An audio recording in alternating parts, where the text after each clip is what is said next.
iphutha liba sekutheni sifune ukuzithwalela, sifuna ukuzihambela ngamandla ethu. Noma sesike inkingeni sizocela abafundisi, sixoxe kubangani, asibi nawo amandla okuthwala izimpi esidlula kuzona silethe kuye. Kwesinye isikhathi singamcela ukuthi ayiqede, sicela ukuthi akasiphe nje amandla.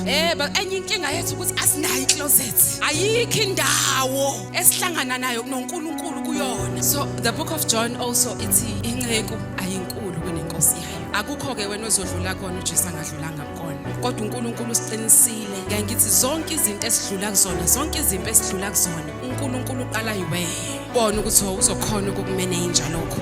Ngifuna ukuthi ezinye zezinto ezisikhalisayo asivume nje ukuthi ezinye siyifake thina kuzona. Yes, okunye sifakwa abantu kodwa okunye siyifake kona. Ngifuna ukuthi asixolele abantu abahlehlile ngoba singene empini. Enjoy the process. But what I feel in the spirit mona kushe ukuthi abaningi la are about to be released.